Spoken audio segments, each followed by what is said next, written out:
பாரதிய ஜனதா கட்சியினுடைய தேசிய கட்சியினுடைய மாநில தலைவர்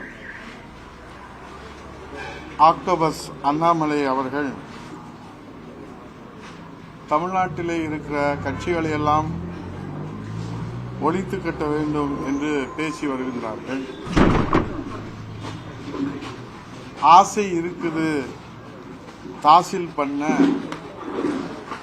ஆனால் அதிர்ஷ்டம் இருக்கிறது கழுதை மேய்க்க என்ற ஒரு பழமொழி கிராமத்திலே உண்டு. உழைப்பு இல்லாமல் அதிர்ஷ்டத்தை மட்டும் நம்பி இருக்கிற எதுவுமே ஆகாது என்பதற்கு எடுத்துக்காட்டுதான் ஆசை இருக்கிறது தாசில் பண்ண, ஆனால் அதிர்ஷ்டம் இருக்கிறது கழுதை மேய்க்க என்று கிராமத்திலே ஒரு பழமொழி சொல்வார்கள். அதே போல கிராமத்திலே சொல்வார்கள், நண்டு கொளுத்தால் வலையில் தங்காது என்று சொல்வார்கள். அதாவது கொளுத்த நண்டு வலையிலே தங்காமல் வெளியே சென்று வீண் வம்பு இழுக்கிற போது அந்த நண்டின் உயிருக்கே ஆபத்து வரும் என்பதை சூசகமாக தன் நண்டு தன் வாழ்நாளை இழக்கும். அதுதான் நண்டு கொளுத்தால் வலையிலே தங்காது என்பது அந்த கிராமத்து பழமொழி. ஆகவே உண்டு கொளுத்த நண்டு வெளியிலே போய் வம்பு இழுத்தால் வாழ்வை இழக்க நேரிடும் என்று கிராமத்திலே பழமொழி சொல்லுவாங்க. ஒரு கட்சியை மக்கள் மத்தியிலே செல்வாக்குடன் வளர்க்க வேண்டும் என்றால் என்ன செய்ய வேண்டும்? மக்களுக்கு தொண்டு செய்ய வேண்டும், மக்களுக்கு சேவை செய்ய வேண்டும், மக்களுக்கு உதவ வேண்டும், மக்களுக்கு எதிர்காலத்தில் உரிய நம்பிக்கையை ஊட்ட வேண்டும், மக்களுக்கான பிரச்சனைகளுக்கு தீர்வு காண வேண்டும். மத்தியிலே ஆட்சி அதிகாரத்தை வைத்திருக்கிற பாரதிய ஜனதா கட்சியினுடைய ஒரு தேசிய கட்சியினுடைய மாநில தலைவர் என்ன செய்திருக்க வேண்டும்? தமிழகத்துடைய பிரச்சனைகளாக இருக்கிற முல்லை பெரியாறு பிரச்சனைகளுக்கு தீர்வு காணுவதற்கு பங்களிப்பு ஆற்றியிருக்க வேண்டும். காவேரி பிரச்சனைகளுக்கு இன்றைக்கு தீர்வு காணுவதற்கு ஏதாவது பங்களிப்பு ஆற்றினாரா? பாலாறு பிரச்சனையில தீர்வு காணுவதற்கு ஏதேனும் பங்களிப்பு ஆற்றினாரா? மீனவர்கள் தினந்தோறும் சுட்டுக் கொல்லப்படுகிறார்களே, அந்த மீனவர்களுடைய வாழ்வாதாரத்திற்காக கச்சத்தீவை மீட்டெடுப்பதற்கு ஏதேனும் பங்களிப்பு ஆற்றியிருக்கிறார்களா? நதிநீர் இணைப்பு திட்டத்திற்கு ஏதேனும் பங்களிப்பு ஆற்றியிருக்கிறாரா? பொருளாதார முன்னேற்றத்திற்கு தொழில் முதலீடுகள் இங்கே கொண்டு வருவதற்கு ஏதேனும் பங்களிப்பு கொடுத்திருக்கிறாரா? கல்வி மேம்பாட்டிற்கு ஏதேனும் பல்கலைக்கழகத்தை கொண்டு வந்து கொடுத்திருக்கிறாரா? சுகாதார மேம்பாட்டிற்காக ஏதேனும் திட்டங்களை இவர் அறிவித்து செயல்படுத்தியிருக்கிறாரா? தொழில் வளர்ச்சிக்கு வறுமை ஒழிப்பிற்கு ஏதேனும் பங்களிப்பு கொடுத்துள்ளாரா? வேலையில்லா பட்டதாரிகளுக்கு வேலைவாய்ப்பை பெற்றுத் தருவதற்கு ஏதேனும் பங்களிப்பு ஆற்றியிருக்கிறாரா? வறுமையை ஒழிப்பதற்கு ஏதேனும் பங்களிப்பு ஆற்றியிருக்கிறாரா? ஆனால் அனைத்து இந்திய அண்ணா திராவிட முன்னேற்ற கழகம் 52 ஆண்டு காலம் சமூக நீதி காப்பதிலே தொடங்கி இந்த தமிழகத்துடைய ஜீவாதார பிரச்சனைகளை தீர்த்து வைப்பதிலே சட்ட போராட்டம் நடத்தி அதில் தீர்வு கண்டிருக்கிறது. இந்த வரலாறு அண்ணாமலைக்கு தெரிந்திருக்கிறதுக்கு வாய்ப்பு இல்லை. அனைத்து இந்திய அண்ணா திராவிட முன்னேற்ற கழகம் சமூக நீதி கொள்கைக்காக 69% இடஒதுக்கீடை கொடுத்த இயக்கம் அனைத்து இந்திய அண்ணா திராவிட முன்னேற்ற கழகம்.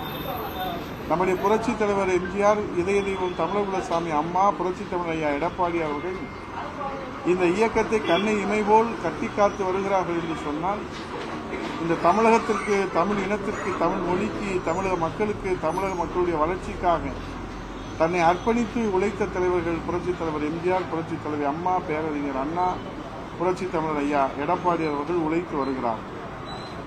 இந்த வரலாறு தெரியாத ஆக்டோபஸ் அண்ணாமலை இன்றைக்கு மன அழுத்தத்தாலே அவர் மனநிலை பாதிக்கப்பட்டுவதைப் போல நேற்றைய பொதுக்கூட்டத்திலே பேசியிருக்கிறார்கள். ஒரு சிறந்த மனநல மருத்துவரை உடனடியாக அவர் சென்று ஆக்டோபஸ் அண்ணாமலை பரிசோதித்துக் கொள்வது மிகவும் நல்லது. ஏனால் அவருடைய வார்த்தையினுடைய வெளிப்பாடு பைத்தியக்காரத்தனத்தினுடைய மனநிலை கலங்கிய, சித்தம் கலங்கியது என்று கிராமத்திலே சொல்வார்கள். சித்தம் கலங்கியவர்கள் பேசுவது அவர்களுக்கும் தெரியாது, மற்றவர்களுக்கும் புரியாது, ஆதாரமும் இருக்காது, அடிப்படையும் இருக்காது. ஆகவே பதவி வெறி, அதிகார வெறி, அதிகார மோகத்தாலே, பதவி மோகத்தாலே, மன அழுத்தத்தாலே மனநலம் கலங்கி, சித்தம் கலங்கி சித்தப்பிரமை பிடித்தவர் போல அவர் பேசி வருவது தமிழ்நாட்டு மக்களுக்கு எந்த விதமான பிரயோஜனமும் இல்லை. எந்த உழைப்பும் இல்லாமல் ஒரு சொட்டு வேர்வை கூட சிந்தாமல் பதவி வெறி அதிகார வெறியால் மன அழுத்தத்தால் இன்றைக்கு உளறி வருகின்ற ஆக்டோபஸ் அண்ணாமலை மனநல மருத்துவரை உடனடியாக சந்திக்க வேண்டும். அப்படி சந்திக்க முடியவில்லை என்றால் எங்களிடம் சொல்லுங்கள். நாங்கள் எல்லாம் சைக்காலஜி படித்திருக்கிறோம். ஆகவே மனநல மருத்துவத்தை பற்றி நாங்கள் நன்கு அறிந்திருக்கிறோம். உரிய மருத்துவரை உங்களுக்கு மதுரையிலே கூட சேர்த்து விடுவதற்கு எந்தவித கட்டணம் இல்லாமல், ஒரு பைசா கட்டணம் இல்லாமல் நாங்கள் சேர்த்து விட்டு அந்த புண்ணியத்தை நாங்கள் சேர்த்துக் கொள்வதற்கும் இந்த தமிழ்நாட்டு மக்களை உங்கள் பைத்தியக்காரத்தனத்திலிருந்து மீட்டெடுப்பதற்கும் அது உதவும் என்கிற வகையிலே அந்த உதவியை செய்வதற்கு நாங்கள் முன் வருகிறோம். ஆகவே 78வது சுதந்திர தினத்தை கொண்டாடுகின்ற இந்த வேளையிலே இந்திய தேசத்திலே, அன்னை தமிழகத்திலே மக்களின் முன்னேற்றத்திற்காக, தமிழ்நாட்டின் முன்னேற்றத்திற்காக இதுவரை உழைத்த தலைவர்கள் அனைவரையுமே அழிப்பேன், ஒழிப்பேன் என்று உளறி வருகிறார் என்று சொன்னால் வரலாறு தெரியவில்லையா அல்லது தெரிந்த வரலாறை தெரியாமல் பேசுகிறாரா? ஒரு தேசிய கட்சியுடைய மாநில தலைவர் இவ்வளவு தரம் தாழ்ந்து அனைத்து கட்சியின் தலைவர்களையும் விமர்சித்து வருவது என்பது இந்த ஆக்டோபஸ் அட்டைப்பூச்சி என்று சொல்வார். இந்த ஆக்டோபஸ் என்னன்னா அதனுடைய நஞ்சு, மனிதர்களை கொல்லுகிற அந்த நஞ்சை உள்ளடக்கி இருப்பது ஆக்டோபஸ். இந்த நஞ்சுக்கு மாற்று மருந்தே கிடையாது. அதுதான் இந்த ஆக்டோபஸ் என்கிறது. அதே போலதான் இந்த அட்டைப்பூச்சி என்பது தன் எடையை விட 8 மடங்கு அதிக இரத்தத்தை உறிஞ்சக்கூடியது. நாம் யதார்த்தமாக குளிக்க சென்றாலோ அல்லது தண்ணீரை குடிக்கிற போதோ அது தொண்டைக்குழியிலே போய் உட்கார்ந்து கொள்கிற ஒரு அபாயகரமான கட்டமெல்லாம் உண்டு. வெளியிலே இருந்தாலே பலவித ஆபத்து. தொண்டைக்குழியிலே போய் அமர்ந்து விட்டால் அந்த உயிரை பறிக்காமல் விடாது. தன் எடை 1 கிலோ என்று சொன்னால் 8 கிலோ அளவிலே ரத்தத்தை உறிஞ்சுகிற அந்த அட்டைப்பூச்சி. ஆகவே ஆக்டோபஸ் அட்டைப்பூச்சி அண்ணாமலை அன்னை தமிழகத்திற்கு இதுவரை எந்த நன்மையும் செய்யவில்லை, இனிமேலும் செய்ய போவதும் இல்லை. இந்த ஆக்டோபஸ் மனிதரை கொல்லக்கூடிய அளவு நச்சுத்தன்மை உடையது. இதன் நச்சுக்கு மாற்று மருந்தே கிடையாது என்பது மிகவும் கவனிக்கத்தக்கது. ஆக்டோபஸ் அண்ணாமலை ஏன் இவ்வளவு உணர்ச்சி வசப்பட்டு உளறுகிறார், வானத்திற்கும் பூமிக்கும் குதிக்கிறார் என்று பார்த்தால், தமிழ்நாட்டிலே அவர் கடந்த காலங்களிலே மாநில தலைவராக பொறுப்பேற்ற நாள் முதலாக அவர் கட்டவிழ்த்து விட்டு வந்த கட்டுக்கதைகள் அனைத்தும் பச்சை பொய், சாத்தியமற்றது என்று வெட்ட வெளிச்சமாகிவிட்டது. மிகப்பெரிய வரலாறு கொண்டிருக்கிற பாரதிய ஜனதா கட்சியை பின்னுக்கு தள்ளிவிட்டு, அந்த கட்சியினுடைய முகவரியை, விலாசத்தை பின்னுக்கு தள்ளிவிட்டு, ஆக்டோபஸ் அறவேக்காடு இன்றைக்கு அட்டைப்பூச்சி அண்ணாமலை தன்னுடைய முகவரியை, விலாசத்தை முன்னிலைப்படுத்துவதற்கு அவர் எடுத்து வந்த சுயநலத்தோடு எடுத்து வந்த அத்தனை முயற்சிகளும் இந்த கடந்த தேர்தலிலே, நாடாளுமன்ற தேர்தலில் அப்பட்டமாக வெளிச்சம் போட்டு காட்டப்பட்டிருக்கிறது. ஆகையால் தன்னுடைய தேசிய கட்சியுடைய மாநில தலைவர் பதவிக்கு குந்தகம் வந்து விடுமோ, ஆபத்து வந்து விடுமோ, அந்த தலைவர் பதவியை தக்க வைக்காமல் போய்விட்டால் நாம் அனாதையாகி விடுவோமோ, நம்முடைய முதலமைச்சர் கனவு தகர்ந்து போய்விடுமோ என்றெல்லாம் நினைத்துத்தான் உச்சபட்சமாக வரம்பு மீறி, அரசியல் பண்பாடின்றி, அரசியல் நாகரிகமின்றி, அரசியலுடைய அந்த இலக்கணத்தை தகர்த்து இன்றைக்கு அவர் உளறி வருகின்றார்கள். மாண்புமிகு பாரத பிரதமர் அவர்கள் குஜராத்தினுடைய மாநிலத்தின் முதல்வராக இருக்கிற போது 2011 புரட்சித் தலைவி இளையதெய்வம் அம்மா அவர்கள் முதலமைச்சராக நம்முடைய பல்கலைக்கழக நூற்றாண்டு வளாகத்திலே பதவியேற்கிற போது நாங்களெல்லாம் அமைச்சராக பதவியேற்கிற அந்த பாக்கியத்தை, வாழ்நாள் புண்ணியத்தை புரட்சித் தலைவி அம்மா அவர்களுடைய செல்வாக்கால் நாங்கள் பெற்றிருந்த போது பாரத பிரதமராக வர இருக்கிற அன்றைய முதலமைச்சராக மாண்புமிகு மோடிஜி அவர்கள் அந்த அரங்கிலே வந்து ஒரு பண்பின் அடையாளமாக, ஒரு அரசியல் நாகரிகத்தின் அடையாளமாக அந்த விழாவிலே பங்கேற்று அம்மா அவர்கள் அந்த உறவுக்கு பண்பிற்கு அடையாளமாக அந்த பதவியேற்பு விழா நிறைவடைந்தவுடன் அவர்கள் கீழே வந்து முதல்வராக இருந்த மோடிஜி அவர்களை வாழ்த்தி சால்வை அணிவித்த அந்த காட்சி இன்னும் எங்களுக்கு கண்கொள்ளா காட்சியாக நினைவில் இருக்கிறது. பிறகு 2014 பாரத பிரதமராக குஜராத் முதல்வராக இருந்த மோடிஜி அவர்கள் பொறுப்பேற்றதற்கு பிறகு புரட்சித் தலைவி தமிழரசாமி அம்மாவுடைய இல்லம் தேடி வந்து அந்த பாரத பிரதமர் முதல்வர் என்கிற புரோட்டோகாலை தகர்த்து எறிந்து தமிழ்நாட்டின் வளர்ச்சிக்காக அந்த திட்டங்களை விவாதிப்பதற்கு அது தலைமைச் செயலமாக இருந்தாலும் முதலமைச்சருடைய முகாம் அலுவலகமாக இருந்தாலும் பாரத பிரதமரே தேடி வந்து அங்கே அம்மாவுடைய இல்லத்திலே வந்து அம்மா அவர்கள் வாசலிலே வந்து அவரை வரவேற்று பாரத பிரதமர் மோடிஜி அவர்களும் தமிழகத்துடைய தண்ணீர் முதல்வர் புரட்சித் தலைவர் இதயதெய்வம் அம்மா அவர்களும் தமிழ்நாட்டினுடைய வளர்ச்சிக்காக ஆக்கப்பூர்வமான ஆய்வுகளை நடத்தி திட்டங்களை பரிசீலித்து அதன் மூலமாக தமிழ்நாட்டிலே 12 மாநகராட்சிக்கு ஸ்மார்ட் சிட்டி திட்டங்கள், இந்தியாவிலே அதிக அளவிலே ஸ்மார்ட் சிட்டி திட்டங்களை துணை ஜனாதிபதியாக இருந்த வெங்கையா நாயுடு அவர்கள் நகர்ப்புற மத்திய அமைச்சராக இருக்கிற போது பெற்றுக் கொடுத்தார். அம்மாவின் வழியிலே புரட்சித் தமிழர் ஐயா எடப்பாடியார் அவர்கள் 11 மருத்துவக் கல்லூரிகளை பெற்றுக் கொடுத்தார். சாலை மேம்பாட்டுக்காக நிதிகளை பெற்றுக் கொடுத்தார்கள். இதற்கெல்லாம் தமிழகத்தினுடைய பாரதிய ஜனதா கட்சியுடைய தலைவர்கள் உறவு பாலத்தை அமைத்துக் கொடுத்து தமிழ்நாட்டின் வளர்ச்சிக்காக அவர்கள் அதை முன்னின்று வரவேற்று அதன் மூலமாக பாரதிய ஜனதா கட்சிக்கு ஒரு முகவரியை தேடி அந்த கட்சியை வளர்ப்பதற்கான முயற்சிகளை எல்லாம் மேற்கொண்டார். ஆனால் இன்றைக்கு நிலைமை என்ன?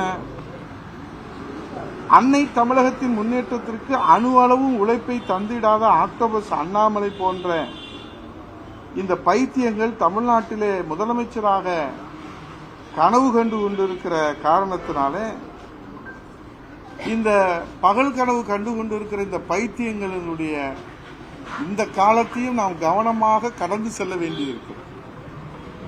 ஏனென்றால் தினந்தோறும் வம்பு வழக்கு இழுக்கிற பாரதிய ஜனதா கட்சியினுடைய உண்மை தொண்டர்கள், விசுவாச தொண்டர்கள், மூத்த தொண்டர்கள், உழைத்த தொண்டர்கள், கொண்டிருக்கிற தொண்டர்களுடைய உழைப்பை உறிஞ்சி தன்னை முதலமைச்சராக முன்னிலைப்படுத்துகிற அந்த ஒற்றை வேலையை மட்டும் தமிழ்நாட்டிலே ஜனநாயக நாட்டிலே மக்களாட்சி தத்துவத்திலே யார் வேண்டுமானாலும் முதலமைச்சராக வரலாம், அதில் எந்த மாற்று கருத்தும் இல்லை. ஆனால் இன்றைக்கு பாரதிய ஜனதா கட்சியவே பின்னுக்கு தள்ளிவிட்டு, தான் சார்ந்த கட்சியவே பின்னுக்கு தள்ளிவிட்டு அனைத்து கட்சிகளையும் அழிப்பேன் ஒழிப்பேன் என்று ருத்ரதாண்டவம் ஆடுகிற, வானத்துக்கு பூமிக்கு குளிக்கிற ஆக்டோபஸ் அண்ணாமலை அவர்களே, உங்களுடைய தமிழ்நாட்டு மக்களின் வளர்ச்சிக்கு, தமிழ்நாட்டின் முன்னேற்றத்திற்கு உங்களுடைய பங்களிப்பினுடைய பட்டியலை வெளியிட தயாரா? புரட்சித் தமிழர் ஐயா எடப்பாடியார் 50 ஆண்டு காலம் இந்த தாய் தமிழ்நாட்டிற்கு, 52 காலம் அனைத்து இந்திய அண்ணா திராவிட முன்னேற்ற கழகம் 32 ஆண்டுகளிலே 69% இடஒதுக்கீடிலே சமூக நீதி காவலராக புரட்சித் தலைவர் இதயதெய்வம் அம்மா அவர்கள் தொட்டில் குழந்தை திட்டத்திலே இருந்து, பெண் குழந்தைகள் பாதுகாப்பு திட்டத்திலே இருந்து, பெண் கமாண்டோ படைகள் திட்டத்திலிருந்து, ஆலயங்கள் தோறும் அன்னதானம் வழங்குகிற திட்டத்திலிருந்து, அம்மா உணவகம், அம்மா உப்பு, அம்மா குடிநீர் என்று மக்களின் வாழ்வில இரண்டர கலந்திருக்கிற கணினி புரட்சியில மடிக்கணினி வழங்குகிற திட்டம், கல்விக்காக 14 வகையான உபகரணங்கள் வழங்குகிற திட்டம் என்று முத்தான வளர்ச்சி திட்டங்கள், முன்னோடி திட்டங்கள், தொலைநோக்கு திட்டங்கள் இந்த தாய் தமிழ்நாட்டை இந்திய திருநாட்டிலே முதன்மை மாநிலமாக உருவாக்கினார். அதில் மத்தியில ஆட்சி அதிகாரத்தை வைத்திருக்கிற பாரதிய ஜனதா கட்சியுடைய மாநில தலைவர் இன்றைக்கு பட்ஜெட்டிலே, நிதிநிலை அறிக்கையிலே தமிழ்நாடு என்கிற பெயர் ஒரு இடத்திலே கூட இடம்பெறவில்லை.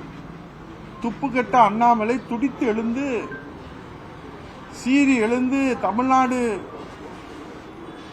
இன்றைக்கு புறக்கணிக்கப்பட்டிருக்கிறது, வஞ்சிக்கப்பட்டிருக்கிறது, நிதிநிலை அறிக்கையிலே இடம்பெறவில்லை, பீகார் இடம்பெற்றிருக்கிறது, ஆந்திரா இடம்பெற்றிருக்கிறது, தமிழ்நாடு இடம்பெறவில்லையே என்று பச்சை தமிழன் ஆக்டோபஸ் அண்ணாமலை துடித்து எழுந்திருக்க வேண்டாமா? அது குறித்து இதுவரை வாய் திறக்கவில்லை. சிறப்பு திட்டங்கள் குறித்து வாய் திறக்கவில்லை. திட்டங்களுக்கான நிதி ஒதுக்கீடு குறித்து வாய் திறக்கவில்லை. ரயில்வே திட்டங்கள் ரத்து செய்யப்பட்டது வாய் திறக்கவில்லை. திட்டங்களுக்கு ஒதுக்கிய அந்த நிதியை ரத்து செய்துவிட்டு 1000 ரூபாய் ஒதுக்குகிறேன் என்று பிங்க் புத்தகத்தில் அறிவித்ததை பற்றி வாய் திறக்கவில்லை. ஆக்டோபஸ் அண்ணாமலை பைத்தியமே, இப்படி பைத்தியம் பிடித்தது போல் அதிகார பதவி வெறி பிடித்து தமிழ்நாட்டிலே கேட்பதற்கு நாதியில்லை என்கிறதைப் போல எதை வேண்டுமானாலும் பேசலாம், எப்படி வேண்டுமானாலும் பேசலாம், யாரை வேண்டுமானாலும் பேசலாம் என்று அந்த அதிகாரம் உங்களுக்கு யார் கொடுத்தது? மக்கள் கொடுத்ததா? ஒரு நியமன பதவி நாளை காலையிலே மோடிஜி அவர்களும் அமித்ஷாஜி அவர்களும் நட்டாஜி அவர்களும் உங்களை எடுத்து விட்டால் உங்களை சீண்டுவதற்கு நாதி இல்லை. நீங்கள் இதை தப்பித்துக் கொள்வதற்காக வெளிநாட்டிலே படிக்கப் போகிறேன் என்று சாக்கு போக்கு சொல்கிறீர்கள். ஆகவே இன்றைக்கு உங்களுடைய தகுதி, உங்களுடைய தராதரம் உங்களுடைய பேச்சிலே இருக்கிறது. நிறைகுடம் தழும்பாது. எங்கள் பொதுச் செயலாளர், எங்கள் தலைவர் புரட்சித் தமிழர் ஐயா எடப்பாடி அவர்கள் நிறைகுடம். நீங்கள் காளி தகர டப்பா. இந்த காளி தகர டப்பா சத்தம் எழுப்போம். அந்த சத்தத்தாலே தமிழ்நாட்டு மக்களுக்கு எந்த பிரயோஜனமும். ஆகவே நான் நாணயமாக இருந்தேன், ஒரு பைசா கூட வாங்கவில்லை. உங்கள் நாணயத்திலே யார் சந்தேகப்பட்டது? நீங்களே சொல்லிக்கொண்டே இருப்பதனாலே அதில் எங்களுக்கு சந்தேகம், தமிழ்நாட்டு மக்களுக்கு சந்தேகம் வருகிறது. கர்நாடகாவில் தானே சேவை செய்தீர்கள், தமிழ்நாட்டில் ஏதாவது சேவை செய்திருக்கிறீர்களா? நீங்கள் பிறந்து வளர்ந்த உங்கள் தாய் வீடு, உங்கள் தாய் நாடு இந்த தமிழ்நாடு. நீங்கள் சுத்த தமிழனாக, பச்சை தமிழனாக இருந்திருந்தால் என்ன செய்திருக்க வேண்டும்? எனக்கு கர்நாடகாவிலே சேவை செய்வதற்கு எனக்கு விருப்பமில்லை. என் தாய்நாடு, என் தமிழ்நாடு, என் தாய்நாட்டிற்காகத்தான் நான் அவதாரம் எடுத்திருக்கிறேன். இந்த தமிழ் மொழிக்காக, தமிழ் இனத்திற்காக, தமிழ்நாட்டு மக்களுக்காகத்தான் நான் பிறந்திருக்கிறேன். நான் இன்றைக்கு படித்திருக்கிறேன், IPS பாஸ் பண்ணியிருக்கிறேன். ஆகவே என் சேவை ஒன்று வேண்டும் என்று சொன்னால் அது தமிழ்நாட்டிலே தான் இருக்கும். இல்லை என்றால் எனக்கு பதவி தேவையில்லை என்று சொல்லியிருந்தால் இந்த அண்ணாமலை பச்சை தமிழன் என்று ஏற்றுக்கொண்டிருக்கலாம். ஆனால் பச்சை துரோகியாக கர்நாடகாவில் போய் சேவை செய்து தமிழினத்தை அன்றைக்கு ஏளனமாக பேசிவிட்டு இன்றைக்கு சந்தர்ப்ப சூழ்நிலையினாலே பாரதிய ஜனதா கட்சியிலே நியமனம் செய்யப்பட்ட ஒரு பதவியை வைத்துக் கொண்டு இன்றைக்கு வாய்சவுடால் பேசுகிற அண்ணாமலை நீங்கள் உரக்க பேசினால் அது உண்மையாகி விடாது. ஏதோ இந்த தமிழ்நாட்டில் இருப்பவர்கள் எல்லாம் ஊமைகள் போலவும், 8 கோடி தமிழர்களும் ஊமைகள் போலவும், ஏதோ நீங்கள் மட்டும்தான் இங்கே இந்த தமிழ்நாட்டை காக்க வந்த அவதார புருஷன் போலவும் முளைத்து 3 இலை விடல 3 வருஷத்துல இந்த போக்கு போனா இந்த தமிழ்நாடு எங்கே போகிறது? அரசியல் நாகரிகம் எங்கே? அரசியல் பண்பாடு எங்கே? ஆகவே எல்லை மீறி போவதை எப்படி இந்த 2 கோடி அனைத்து இந்திய அண்ணா திராவிட முன்னேற்ற கழக தொண்டர்கள் மட்டுமல்ல, நாங்களெல்லாம் தலைமையை ஆண்டவனுக்கு நிகராக போற்றுவோர்கள். எங்கள் புரட்சி தமிழர் கழகத்தின் நிரந்தர பொதுச் செயலாளர், சாமானிய முதல்வராக சரித்திரம் படைத்திட்ட வருங்கால முதலமைச்சர் புரட்சி தமிழர் ஐயா எடப்பாடி அவர்கள் தெய்வத்துக்கு நிகராக 2 கோடி தொண்டர்கள் ஏற்றுக்கொண்டு 8 கோடி தமிழர்களுடைய பாதுகாவலராக தன்னை அர்ப்பணித்து உழைத்துக் கொண்டிருக்கிறார். உங்களை போன்று பதவி ஏற்றவுடன் முதலமைச்சர் கனவு காணவில்லை. நீங்கள் காணுகிற அந்த பகல் கனவு இந்த காலத்தை கடந்து செல்வது எங்களுக்கு ஒரு சவாலாக இருக்கிறது. தமிழ்நாட்டுக்கு அப்படி பேராபத்து நிச்சயமாக வராது. அந்த பேராபத்து, நீங்கள் காணுகிற பகல் கனவு பேராபத்து இந்த தமிழ்நாட்டை சூழ்ந்து இருக்கிறது. அதிலிருந்து தமிழ்நாட்டை காக்க வேண்டிய பொறுப்பு அனைத்து இந்திய அண்ணா திராவிட முன்னேற்ற கழகத்திற்கும் எங்கள் பொதுச் செயலாளர் புரட்சி தமிழர் ஐயா எடப்பாடியாருக்கும் உண்டு. நீங்கள் கழுதையாக கத்தினாலும் அதை இந்த தமிழ்நாட்டு மக்கள் ஏற்றுக்கொள்வதற்கு தயாராக இல்லை. உயர உயர பறந்தாலும் ஊர்க்குருவி பறந்தாக முடியாது. ஆக்டோபஸ் அண்ணாமலை பைத்தியமே, நீங்கள் பேசுவதிலே ஒரு வரையறை இருக்க வேண்டும். என்ன செய்வீர்கள்? உங்கள் ஆட்சி அதிகாரத்தை பயன்படுத்தி எங்கள் 10 ஆண்டு சிறைச்சாலைகளை தள்ளிவிட்டுவீர்களா? உங்கள் ஆட்சி அதிகாரத்தை பயன்படுத்தி எங்களை 20 ஆண்டுகள் சிறைச்சாலைகளை தள்ளிவிடுவீர்களா?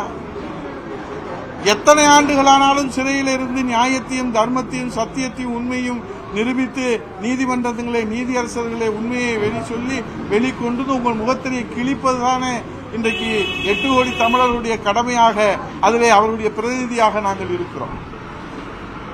ஒரு கவுன்சிலர் பதவியில் இருந்து கூட வெற்றி பெற முடியாத ஒரு தகுதி இல்லாத அறவேக்காடு பைத்தியமாக இன்றைக்கு பித்து பிடித்து சித்தம் கலைந்து தெளிகிற அரைவேக்காடு ஆக்டோபஸ் அட்டைப்பூச்சி அண்ணாமலை அவர்களே, பேசுவதிலே ஒரு வரையறை வைத்துக் கொள்ள வேண்டும் என்பதிலே உங்களுக்கு யாரும் பயிற்சி தரவில்லையா? நீங்க யாரிடத்திலாவது பயிற்சி எடுத்திருந்தால் தானே அரசியல் என்றால் என்ன, பண்பாடு என்றால் என்ன, நாகரிகம் என்றால் என்ன? அனைத்து இந்திய அண்ணா திராவிட முன்னேற்ற கழகத்தை இன்னைக்கு கண்ணை இமைகாப்பது போல் கட்டி காத்து வருகிற புரட்சி தமிழர் ஐயா எடப்பாடி அதில் என்ன உங்களுக்கு சந்தேகம்? இந்த அழிப்பேன் என்று சொல்வது இதுவரை தமிழக அரசியல் வரலாற்றிலே நாங்கள் கேட்டதில்லை, படித்ததில்லை, பார்த்ததில்லை, வரலாற்றிலே அது இடம்பெற்றதில்லை. அழிப்பேன் என்றால் என்ன? நீங்கள் யார் அழிப்பதற்கு? அந்த அதிகாரம் உங்களுக்கு மக்கள் கொடுத்திருக்கிறார்கள். மக்கள் தீர்ப்பே மகேசன் தீர்ப்பு. மௌன புரட்சி இந்த மக்கள் அளிக்கிற அந்த தீர்ப்பிலே ஆக்டோபஸ் அண்ணாமலை தமிழ்நாட்டினுடைய அரசியல் வரலாற்றிலிருந்து காணாமல் போவார். இதுதான் தமிழ்நாட்டினுடைய மக்களுடைய தீர்ப்பாக அமையும். ஆகவே நீங்கள் பகல் கனவு காண்பது என்பது அதிலே உங்களுக்கு உரிமை இருக்கிறது. நீங்கள் இந்த தமிழ்நாட்டினுடைய முதலமைச்சர் மட்டுமல்ல, இந்தியாவுடைய பிரதமராக வருவதற்கும் பகல் கனவு காணலாம், இந்திய நாட்டினுடைய ஜனாதிபதியாக வருவதற்கும் பகல் காணலாம், அல்லது முடிந்தால் அமெரிக்காவில் இப்போது தேர்தல் வர இருக்கிறத அதிலே கூட நீங்கள் போட்டியிட்டு அமெரிக்காவுடைய ஜனாதிபதியாக வருவதற்கு கூட நீங்க முயற்சி எடுக்கலாம். அதற்கு உங்களுக்கு உரிமை இருக்கிறது. ஆனால் அதற்காக களத்திலே நின்று தங்களை வாழ்வை அர்ப்பணித்து தமிழக மக்களுக்காக ஊன் உறக்கம் இன்றி உழைத்துக் கொண்டிருக்கிற தியாக சீலர்களை ஆண்டவனுக்கு நிகராக முறை செய்து காப்பாற்றும் மன்னவன் மக்களுக்கு இறை என்று வைக்கப்படும் என்று வள்ளுவ பெருந்தகை சொல்லியிருக்கிறான். 4.5 ஆண்டு காலம் முறை செய்து காப்பாற்றும் மன்னவன் மக்களுக்கு இறை என்று வைக்கப்படும் என்று சொல்வதைப் போல 4.5 ஆண்டு காலம் புரட்சி தமிழர் ஐயா எடப்பாடியார் அவர்கள் ஒரு எளியவராக, தூயவராக, மனிதநேய பண்பாளராக, கருணையின் இருப்பிடமாக, இந்த தாய் தமிழ்நாட்டு மக்களுடைய பாதுகாவலராக கொரோனா காலத்திலே தன் உயிரை துச்சமென மதித்து உழைத்த அந்த உத்தமரை நீங்கள் பழித்தும் இழித்தும் பேசினால் உங்கள் நாவு அழுகி போய்விடும். புரட்சி தமிழர் ஐயா எடப்பாடியார் அவர்களை நீங்கள் பழித்து இழுத்தும் பேசி உங்கள் செல்வாக்கை நீங்கள் வளர்த்துக் கொள்ளலாம் என்று நினைத்தால் நீங்கள் அரசியலிலே தப்பு கணக்கு போடுகிறீர்கள். ஆகவே இன்றைய நிலையிலே நாம் பார்க்கிறோம், கடல் வற்றி கருவாடு தின்னலாம் என்று காத்திருந்த கொக்கு கடைசியிலே குடல் வற்றி செத்து போன கதைதான் நமக்கு அண்ணாமலையினுடைய வீர வசனங்கள் நமக்கு நினைவுக்கு வருகிறது. ஆகவே ஆக்டோபஸ் அட்டைப்பூச்சி அண்ணாமலை அவர்களே, கடல் வற்றி கருவாடு தின்னலாம் என்று காத்திருந்த கொக்கு கடைசியிலே குடல் வற்றி செத்து போன அந்த வரலாறை உங்கள் பகல் கனவு இணையாக தமிழ்நாட்டு மக்கள் ஒப்பிட்டு பார்க்கிறார். அது இது கேட்க நாதி இல்லாத கட்சியா? அனைத்து இந்திய அண்ணா திராவிட முன்னேற்ற கழகம் எங்கள் மனித புனிதர் புரட்சி தலைவரால் தொடங்கப்பட்ட இந்த இயக்கம் தமிழகுலசாமி புரட்சி தலைவர் இதய தெய்வம் அம்மா அவர்களால் இந்தியாவின் 3வது மாபெரும் இயக்கமாக வளர்த்தெடுத்து எங்களை போன்ற சாமானியர்களை எல்லாம் சட்டமன்ற உறுப்பினராக்கி, அமைச்சர்களாக்கி, இங்கே சட்டமன்ற உறுப்பினர் மாணிக்கம் போன்றவர்களை எல்லாம் இங்கே இருப்பவர்கள் எல்லாம் அமைச்சர்களாக்கி, சட்டமன்ற உறுப்பினராக்கி, பதவிகளை வழங்கி இந்த மக்களுக்காக தன் வாழ்நாளை அர்ப்பணித்த தலைவி புரட்சி தலைவி அம்மா அவர்கள் வளர்த்தெடுத்த இந்த இயக்கத்தை புரட்சி தமிழர் ஐயா எடப்பாடியார் அவர்கள் ஒரு சாமானிய தொண்டனாக, எளிய தொண்டனாக, ஒரு விவசாய குடும்பத்திலே பிறந்து கருணையின் வடிவமாக, காருண்யத்தின் அடையாளமாக, ஆற்றலின் வடிவமாக புரட்சி தமிழர் ஐயா எடப்பாடியார் அவர்கள் தன்னை அர்ப்பணித்து இரட்டை இலையை மீட்டு, கட்சியை மீட்டு, தலைமை கழகத்தை மீட்டு, துரோகத்தை மீட்டு இந்த இயக்கத்தை மீண்டும் ஆட்சி கட்டிலே அம்மாவுடைய புனித அரசு, புரட்சி தலைவருடைய புனித அரசை மலரச் செய்வதற்காக ஊன் உறக்கமின்றி ஒரு நாளைக்கு 24 மணி நேரத்திலே 22 மணி நேரம் உழைத்துக் கொண்டிருக்கிறார் அந்த உத்தம சீலரை நீங்கள் நாவடக்கம் இல்லாமல் தரந்தாழ்ந்து பேசுவதை 2 கோடி தொண்டர்களுடைய மனம் கொதித்து போயிருக்கிறது. 8 கோடி தமிழர்களும் முகம் சுளிக்க வைத்திருக்கிறது. உலக தமிழர்களை இன்றைக்கு முகம் சுளிக்க வைத்திருக்கிறது உங்கள் பேச்சு. அநாகரிகத்தினுடைய உச்சம், ஆணவத்தினுடைய உச்சம். ஆகவே மரியாதைக்குரிய மாண்பிற்குரிய ஆக்டோபஸ் அட்டைப்பூச்சி அண்ணாமலை அவர்களே, உங்களுக்கு நாவடக்கம் வேண்டும் என்பதை எச்சரிக்கையாக சொல்லி, பாரதிய ஜனதா கட்சியை வளர்ப்பதற்கு மத்திய அரசிலே அதிகாரத்தை பயன்படுத்தி தமிழ்நாட்டிற்கு வெள்ள நிவாரண நிதியை வாங்கித் தருவதற்கு ஏதாவது முயற்சி எடுங்கள். நிதிநிலை அறிக்கையிலே ரத்து செய்யப்பட்டிருக்கிற ரயில்வே திட்டங்களுக்கு ஏதாவது நிதியை பெற்றுத் தருவதற்கு முயற்சி எடுங்கள். இந்த தமிழ்நாட்டிற்கு வளர்ச்சி திட்டங்களுக்கு ஏதாவது முயற்சி எடுங்கள். மெட்ரோ ரயில் 2ஆம் கட்ட திட்டத்திற்கு நிலுவையில் இருக்கிற அனுமதியை பெற்றுத்தாருங்கள். மதுரை மெட்ரோ ரயில் திட்டத்திற்கு அனுமதியை பெற்றுத்தாருங்கள். கோவை மெட்ரோ ரயில் திட்டத்திற்கு அனுமதியை பெற்றுத்தாருங்கள். நிலுவையில் இருக்கக்கூடிய காப்பீடு தொகையை பெற்றுத் தருவதற்கு முயற்சி எடுங்கள். அன்றாடம் கைது செய்யப்பட்டு சுட்டுக் கொல்லப்படுகிற இலங்கை கடற்படையினால் உயிர் பறிக்கப்படுகிற தமிழக மீனவர்களுடைய உயிரை காப்பாற்றுவதற்கு மத்திய அரசிலே பேசி கச்சத்தீவை மீட்டெடுப்பதற்கு ஏதேனும் முயற்சி எடுங்கள். இதை விடுத்து உங்களின் உதவாக்கரை பேச்சால் தமிழக மக்களினுடைய தன்னிகரில்லா தலைவர்களை தரந்தாழ்ந்து பேசுவதை நீங்கள் இத்தோடு நிறுத்திக் கொள்ள வேண்டும் என்றும், உங்களுடைய பேச்சு நம்பிக்கை ஏற்படுத்தவில்லை, அச்சத்தை, அகம்பாவத்தை, ஆணவத்தை வெளி காட்டிக் கொண்டிருக்கிறது என்பதை சொல்லி, 2 கோடி தொண்டர்களுடைய மன கொதிப்பை கொதிப்படைய செய்திருக்கிற 8 கோடி தமிழர்களுடைய முகம் சுளிக்க வைத்திருக்கிற உங்கள் பேச்சு, எங்கள் மாபெரும் தலைவர் தெய்வத்துக்கு நிகராக போற்றுகிற, ஆண்டவனுக்கு நிகராக வணங்குகிற எங்கள் தலைமையை புரட்சித் தலைவர் எம்ஜிஆர், புரட்சித் தலைவர் இதயதேவ அம்மா அவருடைய இருவரும் தெய்வங்களுடைய மறு வடிவமாக இருக்கிற புரட்சித் தலைவர் ஐயா எடப்பாடியார் அவர்கள் மீது நீங்கள் வைத்திருக்கிற இந்த விமர்சனங்களை எல்லாம் நீங்கள் திரும்ப பெற்று அரசின் நாகரிகத்தினுடைய வழி நடப்பீர்கள் என்கிற நம்பிக்கை இன்னும் எங்களுக்கு இருக்கிறது. நீங்கள் கட்சி நடத்துவதிலே, நீங்கள் கட்சியை வளர்ப்பதிலே, கட்சிக்கு செல்வாக்கு உயர்த்துவதிலே, பூத் கமிட்டி அமைப்பதிலே, உள்ளாட்சியிலே வெற்றி பெறுவதிலே எங்களுக்கு எந்த விதமான மனம் ஆச்சரியமும் மாற்று கருத்தும் கிடையாது. அதற்கு நீங்கள் சேவை செய்யுங்கள், மக்களுக்கு உதவுங்கள். இன்றைக்கு கூட கிருஷ்ண ஜெயந்திக்கு முதல்வர் வாழ்த்து சொல்லவில்லை, ஆனால் முன்னாள் முதலமைச்சர் மாண்பு எதிர்க்கட்சித் தலைவர் வாழ்த்து சொல்லியிருக்கிறார். இங்கே சோழவந்தான் தொகுதியில் என் அருமை தம்பி அரியூர் ராதா அவர்கள் இங்கே அன்னதானத்தை ஏழை எளியவர்களுக்கு அந்த விழா கமிட்டியில அவர்கள் ஏற்பாடு செய்ததை ஊராட்சி மன்ற தலைவர் மலையாள வழக்கறிஞருடைய தலைமையில முன்னாள் சட்டமன்ற உறுப்பினர் சோழவந்தான் தொகுதியுடைய மாணிக்கம், முன்னாள் சட்டமன்ற உறுப்பினர் சோழவந்தானுடைய கருப்பையா, இந்த தொகுதியுடைய பொறுப்பாளர் நம்முடைய ராஜேஷ் கண்ணா, ஒன்றிய செயலாளர் நம்முடைய கொரியர் கணேசன், ஒன்றிய செயலாளர் காளிதாஸ் அவர்கள், நம்முடைய உசிலம்பட்டி தொகுதிய பொறுப்பாளர் அருமை சகோதரர் நம்முடைய துரை தன்ராஜ், திருமங்கலமுடைய தொகுதி பொறுப்பாளர் வெற்றிவேல், மாநில அம்மா பேரவை துணை செயலாளர், நேற்று பிறந்தநாள், இன்று கிருஷ்ணஜெயந்தி பிறந்தநாள், நேற்று எங்கள் அன்னபூர்ணா தங்கராஜ் அவர்களுக்கு, இங்கே திருப்பதி அவர்களுக்கு, தம்பி அசோக் அவர்களுக்கு, சகோதரி உள்ளிட்ட மகளிர் அணி பொறுப்பாக எல்லோரும் சேர்ந்து இன்று மாலை வரை அந்த அன்னதானத்தை வழங்குகிறோம். கொரோனா காலத்தில் முகம் தெரியாதவர்களுக்கு 5 மாதம் அன்னதானம் வழங்கியது புரட்சித் தலைவர் ஐயா எடப்பாடியார் அவர்கள். அரசாங்கத்திலிருந்து பணம் பெற்றுக் கொண்டுள்ள எங்களை போன்ற தொண்டர்கள் எல்லாம் உழைத்து அந்த கொரோனா காலத்தில் தன்னெழுச்சியாக நாங்கள் இருந்து அந்த முகம் தெரியாதவர்களுக்கு 5 மாதம் 9 சென்டர்ல அவங்களுக்கு உணவு வழங்கினோம். 5 வேலை 15 லட்சம். தமிழ்நாடு முழுவதும் அந்த கொரோனா காலத்தில் தடுப்பூசி கண்டுபிடிக்க முடியாத காலத்திலேயே தடுப்பூசி இலவசமாக வழங்கப்படும் என்று இந்தியா அறிவிப்பதற்கு முன்பாக தமிழ்நாட்டு முதலமைச்சர் அறிவித்தார். நீர் மேலாண்மையிலே புரட்சி செய்வதற்காக நதிநீர் இணைப்பு திட்டத்திற்கு முக்கியத்துவம் கொடுத்தார். நிலுவையிலே இருந்த கிடப்பிலே கிடந்த அத்தனை திட்டங்கள், அத்திக்கடவு அவிநாசி திட்டம், காவேரி வைகை குண்டாறு திட்டம், நடந்தாய் வாடி காவேரி திட்டம் என்று அனைத்து திட்டங்களையும் புரட்சித் தமிழர் எடப்பாடி அவர்கள் மாநில நிதியிலே கொடுத்தார்கள். மத்திய அரசினுடைய தயவை எதிர்பார்க்கவில்லை.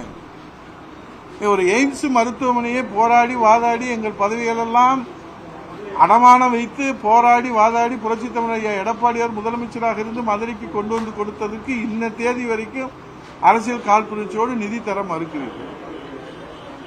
இடத்த நாங்க கொடுத்துட்டோம் மாநில அரசு. இந்தியாவில் எந்த மாநிலத்திலும் எய்ம்ஸுக்கு மத்திய அரசு தான் நிதி ஒதுக்கி இருக்கு. பட்ஜெட்ல அறிவிக்கப்பட்ட இந்த திட்டத்துக்கு இன்ன தேதி வரைக்கும் நீங்க அரசியல் காழ்ப்புணர்ச்சியோடு ஒரு நாள் ஒரு பொழுது யோக்கிய அண்ணாமலை பேசி ஏங்க இந்தியாவில் இருக்கிற எல்லா எய்ம்ஸுக்கும் நீங்க இந்திய அரசு தானே நிதி ஒதுக்கீடு செய்து இருக்குது, இந்த தமிழ்நாட்டில் மதுரையில் இருக்கிற எய்ம்ஸுக்கு மட்டும் ஏன் நீங்க நிதி தர மறுக்கிறீங்க அப்படின்னு யோக்கிய அண்ணாமலை ஒரு நாள் கேள்வி கேட்டிருப்பாரா? அந்த தகுதி இருக்கிறதா? அந்த யோக்கியம் இருக்கிறதா அண்ணாமலைக்கு? அதை கேட்பதற்கு வக்கு இல்ல, அதை கேட்பதற்கு யோக்கியதை இல்ல. இந்த ஆக்டோபஸ் அண்ணாமலை அட்டப்பூச்சி அண்ணாமலைக்கு எங்கள் பொதுச் செயலாளரே பேசுவதற்கு உங்களுக்கு யார் அதிகாரம் கொடுத்தது? முதலிலே ஏதாவது ஒரு தேர்தலில் நின்று வென்று அதற்கு பிறகு தலைவர்களை விமர்சனம் செய்வதை நீங்கள் ஒரு மரபாக கடைபிடித்தால் எங்களுக்கு ஆட்சேபனை இல்லை. ஏதாவது ஒரு தேர்தலில் வருகிற எந்த தேர்தலாக இருந்தாலும் இதுவரை நீங்கள் சட்டமன்ற தேர்தல் நின்று தோத்து போயிருக்கிறார்கள். மக்கள் உங்களை நிராகரித்து விட்டார்கள். உங்கள் ஆணவ பேச்சு, உங்கள் அகம்பாவம், உங்கள் தலைகணம், உங்களுடைய நடிப்பு, அடே அப்பா செவாலிய சிவாஜி கூட தோத்து போயிருவாயா அந்த ஆளுடைய நடிப்பு. அப்படி ஒரு நடிகர் திலகம், நடிகர் திலகம் ஐயா சிவாஜி கணேசன் அவர் உயிரோடு இருந்திருந்தா அண்ணாமலையை பார்த்து தற்கொலை தான் பண்ணியிருப்பாரு. சிவாஜி ரசிகர்கள் கோச்சிக்கிறாதீங்க. எங்க அண்ணன் கூட அன்னபூர்ணம் தங்கராஜ் இருக்காரு, அவரும் ஒரு ரசிகர். உலகமாக நடிப்புடா சாமி, நாங்க பார்க்கவே இல்லை இப்படி ஒரு தலைவர். சட்டமன்றத்தில் நின்று மக்கள் உங்களை நிராகரித்து விட்டு தோத்து போயிட்டீங்க. சரி, இப்ப நாடாளுமன்றத்தில் நின்று கோயம்புத்தூருக்கு நான் சொர்க்கபுரியா மாத்த போறேன், தொழில் முதலீடு கொண்டு வர போறேன், வளர்ச்சி திட்டங்களை கொண்டு வர போற, கோவை மெட்ரோ அறிவிச்ச திட்டத்தை, நிலுவையில் இருக்கிற திட்டத்தை வாங்கி கொடுக்க வக்கு இல்ல, யோகியதை இல்ல, மக்கள் உன்னை நிராகரிச்சுட்டாங்க. நீலாம் எந்த முகத்தை வச்சு மேடையில பேசுறீங்க நான் கேட்கிறேன். மேடையில பேசுறதுக்கு மக்கள் ஒரு அதிகாரம் தரணும், அங்கீகாரம் தரணும். இன்னைக்கு பொதுச் செயலாளர் புரட்சி தமிழர் ஐயா எடப்பாடி அவர்கள் மாண்புமிகு எதிர்க்கட்சி தலைவர் இன்னைக்கு கேள்வி கேட்கிறாருன்னா 1,49,00,000 பேர் வாக்களித்து அனைத்து இந்திய அண்ணா திராவிட முன்னேற்ற கழக கூட்டணியில் 75 பேர் தேர்ந்தெடுத்து எதிர்க்கட்சி தலைவரா அவரை தேர்ந்தெடுத்திருக்கிறோம் ஜனநாயக முறைப்படி. உங்களை மாதிரி நியமன பதவியிலிருந்து விமர்சனம் செய்யல. விமர்சனம் செய்வதற்கு ஒரு தகுதி வேணும், ஒரு யோகியதை வேணும், ஒரு மக்கள் அங்கீகாரம் வேண்டும், ஒரு மக்கள் அதிகாரம் கொடுக்கணும். உங்களுக்கு தான் அதிகாரம் கொடுக்கலையே, 2 தடவை தோத்து போயிட்டீங்களே. இப்போ 3வது தடவை இருந்தாலும் தோக்க போறீங்க, எத்தனை இருந்தாலும் தோக்க போறீங்க. போய் லண்டன்ல போய் படிச்சுட்டு வந்தா நீங்க வெற்றி பெற்றுவீங்களா? அதனால உங்க தலைவர் பதவியை காப்பாற்றிக் கொள்வதற்காக வாய்க்கு வந்ததெல்லாம் பேசாதீங்க, இது நல்லது இல்லை. நாங்கெல்லாம் பேசினா மதுரை தமிழ்ல பேசினா தாங்க முடியாது. எங்க சாதாரண தொண்டர்களுக்கு நீங்க பதில் சொல்ல முடியாது. ஏதோ நீங்க மட்டும்தான் பேசுற. ஏங்க நீங்க பொறுப்பேற்றதுல இருந்து யாராவது எந்த தலைவராவது வெளியே தெரியுறாங்களா? பாவம் அந்த அக்கா தமிழிசை எவ்வளவு முயற்சி செஞ்சாலும் வெளியே தெரிய பிடிக்கும். ஏன்னா பாரதிய ஜனதா கட்சினா அண்ணாமலை நம்பியா பாரதிய ஜனதா கட்சி 100 ஆண்டுகளுக்கு முன்னாடி தொடங்கப்பட்டது. அண்ணாமலை நம்பி பாரதிய ஜனதா கட்சி தொடங்கப்பட்டதா எங்களுக்கு வரலாறு தெரியல. இதுக்கு முன்னாடி எத்தனையோ தலைவர்கள் இந்த பாரதிய ஜனதா கட்சியை வளர்த்தெடுப்பதற்கு உழைத்திருக்கிறார்கள், உழைத்துக் கொண்டு இருக்கிறார்கள். அவர்களெல்லாம் மூடி மறைத்து விட்டு பின்னுக்கு தள்ளிவிட்டு ஏதோ பாரதிய ஜனதா கட்சியை இவரே தோற்றுவிட்டது போலவும், இவங்க அப்பா நிறுவன தலைவர் போலவும், இவர் தான் அதுல காப்பாளர் போலவும், இவர் தான் ஆபத் பாண்டவன் போலவும் பேசுகிற யோக்கியது இல்ல ஆக்டோபஸ் அட்டைப்பூச்சி அண்ணாமலை இதை எச்சரிக்கையாக எடுத்துக்கொள்ள வேண்டும் என்று கேட்டு இந்த பேச்சை இத்தோடு நிறுத்திக் கொள்ள வேண்டும். ஆரோக்கியமான விவாதம், அரசியல் நாகரிகமான விவாதம், அரசியல் பண்பாடோடு விவாதம், அது ஒரு தலைமை பண்புக்கு அலக்கணம். உங்களுடைய தலைமை பண்புக்கு ஒரு கண்ணியத்தை மாசு ஏற்படுத்துகின்ற வகையில் உங்கள் பேச்சு அமைந்திருக்கிறது. உங்கள் வயதிலே நான் குறைந்தவனாக இருந்தாலும் கூடியவனாக இருந்தாலும் இது அறிவுரை அல்ல, வேண்டுகோளாக வைக்கிறேன். நீங்கள் வகிக்கிற மாநில தலைவர், தேசிய கட்சியுடைய மாநில தலைவர் பதவியினுடைய கண்ணியத்தை சீர்குலைப்பதாக உங்கள் உச்சபட்ச உளறல் அமைந்திருக்கிறது என்பதை வேண்டுகோளாக நீங்கள் இதை மறுபரிசீலனை செய்து புரட்சி தமிழர் ஐயா எடப்பாடியார் கருணையின் வடிவம் 8 கோடி தமிழர்களுடைய பாதுகாவலர் ஒரே நம்பிக்கை இளைய சமுதாயத்தினுடைய வாழ்விலே ஒளியேற்றி வைத்திருக்கின்ற 8 கோடி தமிழர்களுக்காக தன் வாழ்நாளை அர்ப்பணித்திருக்கிற அந்த தியாக சீலரை அண்ணா திராவிட முன்னேற்ற கழகத்தை பற்றி விமர்சிப்பதற்கு உங்களுக்கு எந்த தகுதியும் கிடையாது, தராதரவும் கிடையாது. அண்ணா திராவிட முன்னேற்ற கழகம் டெண்டர் கட்சி என்று சொல்கிறீர்களே, உங்களுடைய கட்சியிலே தான் டெண்டர் முறையிலே இன்றைக்கு பதவி வழங்கப்படுவதாக பொதுமக்கள் விமர்சனம் செய்கிறார்கள். கொலை வழக்கிலே, கொள்ளை வழக்கிலே, கற்பழிப்பு வழக்கிலே, இன்றைக்கு நிதி நிறுவனங்களை நடத்தி கொள்ளையடிப்பதிலே கை தேர்ந்தவர்கள் எல்லாம் இன்றைக்கு அண்ணாமலையின் அடக்கலத்திலே பாரதிய ஜனதா கட்சி என்கிற புனிதத்தை, அந்த மாபெரும் நூற்றாண்டுகள் இருக்கிற அந்த சிறப்பு வாய்ந்த பாரதிய ஜனதா கட்சியுடைய புனித தன்மையை கெடுக்கின்ற வகையிலே இன்றைக்கு ரவுடிகளுடைய, கொலைகாரர்களுடைய, கொள்ளைக்காரர்களுடைய, வழிப்பறிகளுடைய டெண்டர் எடுக்கக்கூடிய கட்ட பஞ்சாயத்து பேர்களுடைய அடைக்கலமாக அண்ணாமலை பாரதிய ஜனதா கட்சி மாற்றி புனிதத்தை கெடுத்து விட்டார் என்று தமிழ்நாட்டு மக்கள் இன்றைக்கு சொல்வது அண்ணாமலை காதுக்கு கேட்கிறதா என்பதை எச்சரிக்கையாக தெரிவித்துக் கொள்கிறேன். மீண்டும் ஒருமுறை சொல்லுகிறேன், கடல் வெற்றி கருவாடு தின்னலாம் என்று காத்திருந்த கொக்கு கடைசியில குடல் வெற்றி செத்து போனோம். இதுதான் அண்ணாமலை இதுல நடக்கும்.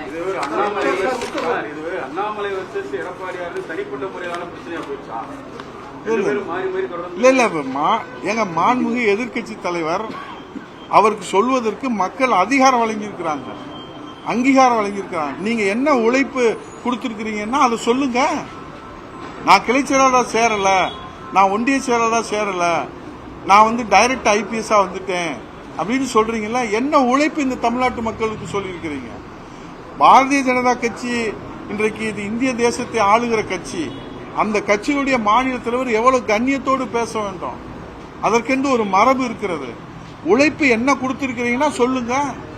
நாங்க இன்னென்ன திட்டங்களை கொண்டு வந்திருக்கோம் தமிழ்நாட்டுக்கு. நான் மாநில தலைவராக இந்த அண்ணாமலை, இந்த ஒத்த பைசா வாங்காம உழைத்த அண்ணாமலை மாநில தலைவராக பொறுப்பேற்றதற்கு பிறகு இந்த தமிழ் மண் வளர்ச்சிக்காக, தமிழ்நாட்டு வளர்ச்சிக்காக, தமிழ்நாட்டு மக்களின் வளர்ச்சிக்காக இத்தனை கோடி மதிப்பில் உள்ள திட்டங்களை, சுகாதார திட்டங்களை, வளர்ச்சி திட்டங்களை, முன்னோடி திட்டங்களை, தொலைநோக்கு திட்டங்களை பெற்று தந்திருக்கிறேன். பட்டியலிட்டு சொல்லுங்க. நாங்க பொது வாழ்க்கையிலிருந்தே விளையிறோம். அதைத்தான் பொதுச் செயலாளர் புரட்சி தமிழர் ஐயா எடப்பாடியார் கேட்டால், இந்த தமிழ்நாட்டில் இருக்கிற தலைவர்கள் எல்லாம் உழைத்து உழைத்து உழைத்து உழைத்த உத்தமர்கள். அவர்களை நாவடக்கம் இல்லாமல் பேசுகிற அதிகாரம் உங்களுக்கு யார் கொடுத்தது? நியமன பதவியாலே நீங்கள் யாரை வேண்டுமானாலும் வசைபாட முடியாத மக்கள் உங்களை தேர்தலிலே புறக்கணித்து விட்டார்கள். 50% கப்பல் அந்த மூளை செலவை செய்யற வேலையெல்லாம் தமிழ்நாட்டு மக்கள்கிட்ட எடுபடாது. இந்த மூளை செலவை செய்யறது, இத்தனை பூத்துல 30% வந்துட்டோம், இத்தனை % கப்புல ஒரு கோப்பையில பாதியை நம்ம நிரப்பிட்டோம், இன்னும் பாதியை நம்ம நிரப்ப போறோம், 30% முதல் இடத்துல வந்துட்டோம், 2வது இடத்துல வந்துட்டோம், 3வது இடத்துல வந்துட்டோம். இப்ப என்ன சொல்ல வரீங்க? தமிழ்நாட்டு மக்கள் உங்களை புறக்கணிச்சிட்டாங்களா இல்லையா? 40ல் தோத்து போயிட்டீங்களா இல்லையா? இதான ரிசல்ட். நான் விடிய விடிய படிச்சேன், பரீட்சை எழுதினேன், 34 மதிப்பெண் எடுத்தேன், ஃபெயில் ஆயிட்டேன். அப்படின்னா உடனே இந்த மக்கள் உங்க மேல பரிதாபப்பட்டுருவாங்களா? 35 எடுத்தாதான் பாஸ். 35 எடுக்க கூட பாஸ் தகுதி இல்லாத பாஸ் தான் ஆக்டோபஸ் அட்டைப்பூச்சி அண்ணாமலை. இன்றையிலிருந்து இந்த தமிழ்நாட்டு மக்களால் பெருமையோடு மன்னாதி மன்னன் மக்கள் திலகமாக புரட்சி தலைவர் எம்ஜிஆர் வழிவந்திருக்கிற தொண்டர்கள், புரட்சி தலைவர் இதய அம்மா வழிவந்திருக்கிற தொண்டர்கள், இந்த திராவிட இனத்தினுடைய வழிவந்திருக்கிற தொண்டர்கள், ஒட்டுமொத்த தமிழக மக்கள் விரும்பினால்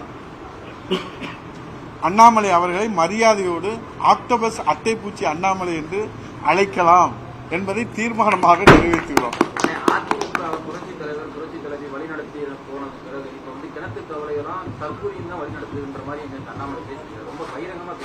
அதுதான் இந்த பதில் சொல்லி. அதான் அரசியல் நாகரிகம் தெரியல, அரசியல் பண்பாடு தெரியல, பயிற்சி. அவர் இந்த தமிழ்நாட்டு மக்களுக்காக உழைக்கல. எங்கள் புரட்சி தமிழர் எடப்பாடி என்ன கேட்டாரு? உங்களுடைய உழைப்பு என்ன? பட்டியலிட்டு சொல்லுங்க.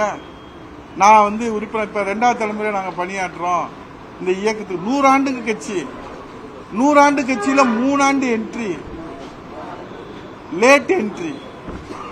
ஐபிஎஸ் படிச்சுட்டா நீங்க அவதார புருஷனா இந்த தமிழ்நாட்டு மக்கள் ஏற்றுக்கிறாங்க. எத்தனையோ IPS அரசியல் இருக்கிறாங்க. அவங்கெல்லாம் இருக்கிற இடம் தெரியாம மக்களுக்கு சேவை செய்யறாங்க, விளம்பரம் இல்லாம சேவை செய்யறாங்க. வானத்துக்கும் பூமிக்கும் ஐயோ அப்பா சாமி தாங்கலடா, தமிழ்நாடு தாங்காதடா சாமி, இப்பயே 2 தேர்தலில் தோத்துக்கிட்டே இந்த போடு, இந்த வானத்துக்கும் பூமிக்கும் உளறி கொட்டுற இந்த பைத்தியங்களை வச்சுக்கிட்டு இந்த தமிழ்நாடு தாங்காதடா சாமி, ஆண்டவன் தான் காப்பாது. அந்த கிருஷ்ண பரமாத்மா இன்னைக்கு கிருஷ்ண ஜெயந்தி கோகுலாஷ்டமி, அந்த கிருஷ்ண பரமாத்மா தான் காப்பாற்றணும் இந்த தமிழ்நாட்டையும் இந்த தமிழ்நாட்டு மக்களை. நன்றி, வணக்கம். மூத்த அமைச்சர் ஸ்டாலின் ஆட்சி காலத்தை சிரமம் போறாரு. அவர் வந்து ஹேட்ஸ் ஆஃப் இருக்காரு. ரஜினி பல்லுபோன நடிகர்னால வந்து இளைய நடிகருக்கு வாய்ப்பு கிடைக்கலன்னு அது துரைமுருகன் பதில் கொடுத்தாரு. அதுக்கு நீங்க எப்படி எடுத்துக்கிறீங்க? மூத்த அமைச்சர் வச்சு ரொம்ப சிரமம் நீங்க எப்படி நினைச்சுக்கிறீங்க? அவர் நீங்க என்ன நினைக்கிறீங்களோ அதே தான் நான் நினைக்கிறேன். ரஜினிகாந்த் சார் என்ன நினைக்கிறாரோ அதே நான் நினைக்கிறேன். நன்றி, வணக்கம்.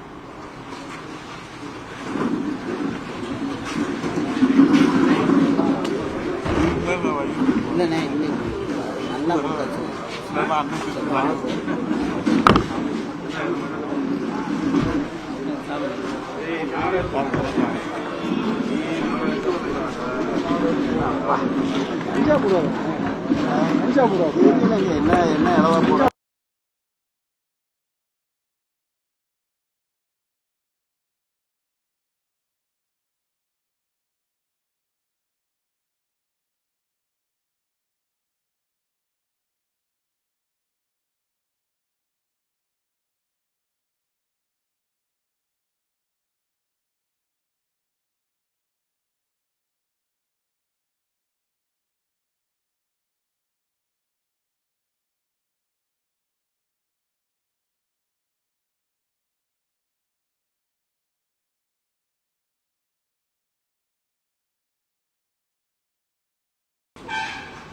போலாமா?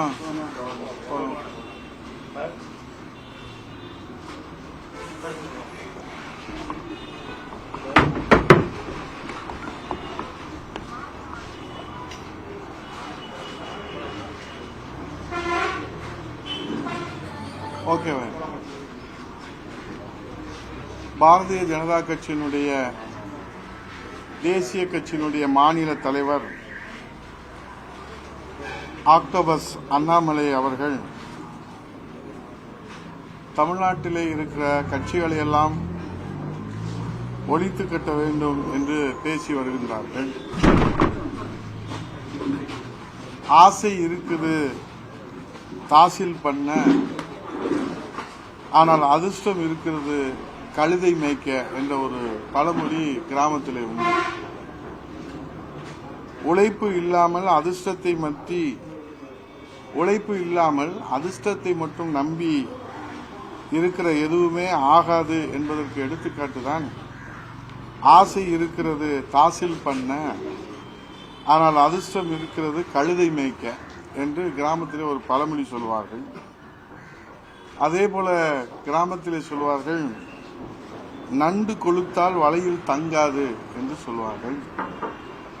அதாவது கொளுத்த நண்டு வலையிலே தங்காமல் வெளியே சென்று வீண் வம்பு இழுக்கிற போது அந்த நண்டின் உயிருக்கே ஆபத்து வரும் என்பதை சூசகமாக தன் நண்டு தன் வாழ்நாளை இழக்கும்.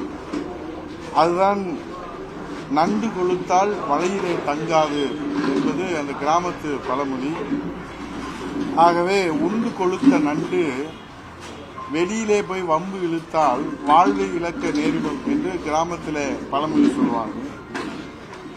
ஒரு கட்சியை மக்கள் மத்தியிலே செல்வாக்குடன் வளர்க்க வேண்டும் என்றால் என்ன செய்ய வேண்டும்? மக்களுக்கு தொண்டு செய்ய வேண்டும், மக்களுக்கு சேவை செய்ய வேண்டும், மக்களுக்கு உதவ வேண்டும், மக்களுக்கு எதிர்காலத்தில் உரிய நம்பிக்கையை ஊட்ட வேண்டும், மக்களுக்கான பிரச்சனைகளுக்கு தீர்வு காண வேண்டும். மத்தியிலே ஆட்சி அதிகாரத்தை வைத்திருக்கிற பாரதிய ஜனதா கட்சியினுடைய ஒரு தேசிய கட்சியினுடைய மாநில தலைவர் என்ன செய்திருக்க வேண்டும்? தமிழகத்துடைய பிரச்சனைகளாக இருக்கிற முல்லை பெரியாறு பிரச்சனைகளுக்கு தீர்வு காணுவதற்கு பங்களிப்பு ஆற்றியிருக்க வேண்டும். காவேரி பிரச்சனைகளுக்கு இன்றைக்கு தீர்வு காணுவதற்கு ஏதாவது பங்களிப்பு ஆற்றினாரா? பாலாறு பிரச்சனையில தீர்வு காணுவதற்கு ஏதேனும் பங்களிப்பு ஆற்றினாரா? மீனவர்கள் தினந்தோறும் சுட்டுக் கொல்லப்படுகிறார்களே, அந்த மீனவர்களுடைய வாழ்வாதாரத்திற்காக கச்சத்தீவை மீட்டெடுப்பதற்கு ஏதேனும் பங்களிப்பு ஆற்றியிருக்கிறார்களா? நதிநீர் இணைப்பு திட்டத்திற்கு ஏதேனும் பங்களிப்பு ஆற்றியிருக்கிறாரா?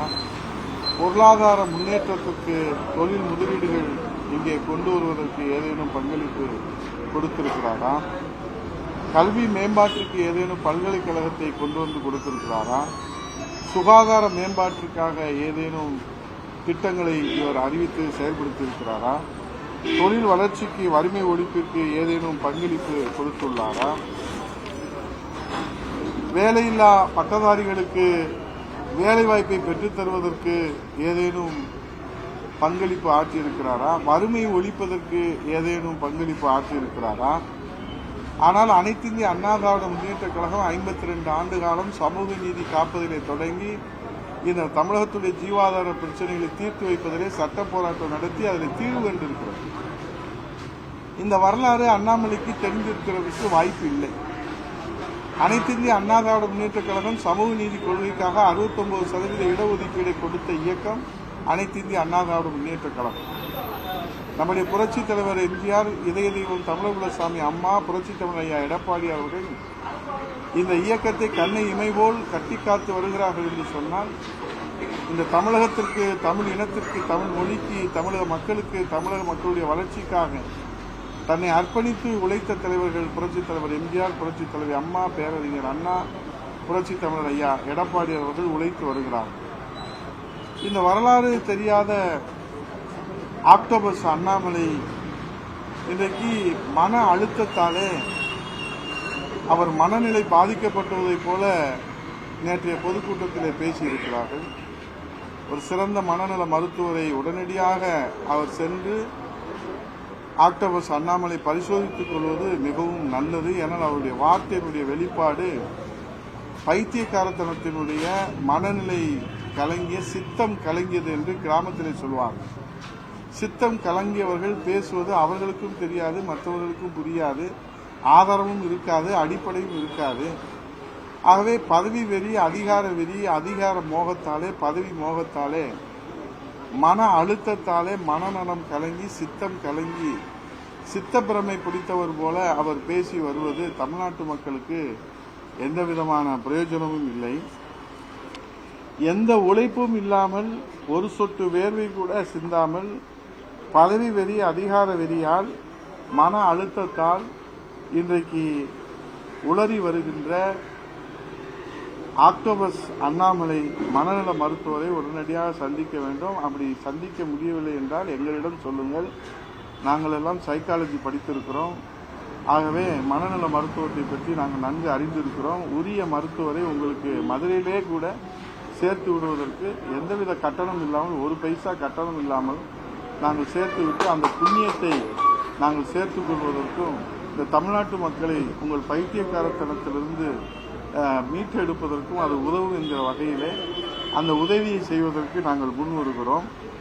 ஆகவே 78வது சுதந்திர தினத்தை கொண்டாடுகின்ற இந்த வேளையிலே இந்திய தேசத்திலே, அன்னை தமிழகத்திலே மக்களின் முன்னேற்றத்திற்காக, தமிழ்நாட்டின் முன்னேற்றத்திற்காக இதுவரை உழைத்த தலைவர்கள் அனைவரையுமே அழிப்பேன், ஒழிப்பேன் என்று உளறி வருகிறார் என்று சொன்னால், வரலாறு தெரியவில்லையா அல்லது தெரிந்த வரலாறை தெரியாமல் பேசுகிறாரா?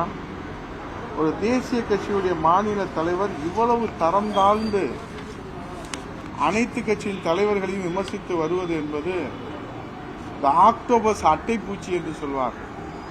இந்த ஆக்டோபஸ் என்னன்னா, அதனுடைய நஞ்சு மனிதர்களை கொல்லுகிற அந்த நஞ்சை உள்ளடக்கியிருப்பது ஆக்டோபஸ். இந்த நஞ்சுக்கு மாற்று மருந்தே கிடையாது. அதுதான் இந்த ஆக்டோபஸ் என்கிறது. அதே போலதான் இந்த அட்டைப்பூச்சி என்பது தன் எடையை விட 8 மடங்கு அதிக இரத்தத்தை உறிஞ்சக்கூடியது. நாம் யதார்த்தமாக குளிக்க சென்றாலோ அல்லது தண்ணீரை குளிக்கிற போதோ அது தொண்டைக்குழியில போய் உட்கார்ந்து கொள்கிற ஒரு அபாயகரமான கட்டம்லாம் உண்டு. வெளியிலே இருந்தால்